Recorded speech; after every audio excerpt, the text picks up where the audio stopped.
Ito, development sa mga balita ngayon, gusto lang namin makuha yung panig. May tugon na ho ba ang NBI doon sa sulat na pinadala po ng kampo ni Vice President Sara Duterte na humihingi po sila ng mga tanong o mga itatanong po ninyo o parang questionnaire ho ninyo sa kanya sa kahilingan ninyong magtungo siya ng NBI? Yes sir, actually tinatanong niya yung humihingi siya ng kopya ng complaint at saka yung possible na questions. Yeah, opo. Ang itatanong lang naman namin sa kanya ay kung sino ba yung kinausap niya na mag-assassinate, kung ibibigay niya, at tatanungin din po namin siya tungkol sa yung sinasabi niya na may threat din sa kanyang buhay. Alam niyo, mandato ng NBI na protektahan ng ating Pangulo, Vice President, down hanggang sa Supreme Court Justice, pati mga media. Primary jurisdiction po yan ng NBI. Kaya kami hindi nagsawalang kibo sa medyo seryoso itong bagay na ito. Okay, pero hindi naman ito una. Ibig sabihin, wala akong dapat tayong isipin na ano ba yan. Parang special naman yata yun na merong hihingi ng mga katanungan bago magpunta. Hindi naman ho ito extraordinary para po sa NBI, ano po? Ay, hindi po kami nagbibigay talaga ng mga question. Kaya yun, yung few questions na yun, yun na alam naman niya na yun ang itatanong.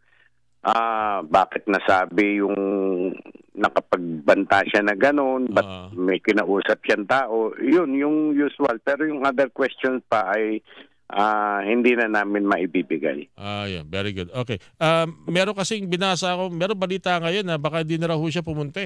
Ano ho bang implikasyon? Saka sakali may ganito pong pinalabas kayong imbitasyon para mag-explain o sumagot sa mga katanungan at hindi pupunta, paano ito makaka-apekto sa inyo pong ginagawang investigasyon sa isang kaso, Director? Ayun nga po, sir. Dalawang bagay nga ang gusto naming malaman, maimbestigahan. Una ay yung threat niya kay Pangulong BBM. At yung pangalawa naman ay yung threat mismo sa buhay niya. Kung hindi siya makikipagtulungan sa amin doon, paano natin na malalaman kung sino nagte-threat sa kanya at nang maimbestigahan din. Tapos yun namang threat niya kay BBM, kay Presidente BBM, ay waiver na yung sa right niya na consider namin nag-waive siya sa right niya na ma-express ang kanyang reason, justification, whatever, bakit niya nag-threat kay Presidente at saka First Lady at ang Speaker of the House. Sa mga preliminary investigation, mahalaga ito ganitong pagtugon o pagsagot dahil pag ito makaka-apekto ito kung ano man ang magiging resulta ng investigasyon sa isang kaso. But nevertheless, siguro naman may dahilan naman po siguro ang Vice President at yun po inyong nirerespeto, Director? Ay, opo. Katulad ngayon, may dahilan siya. Nirespeto namin.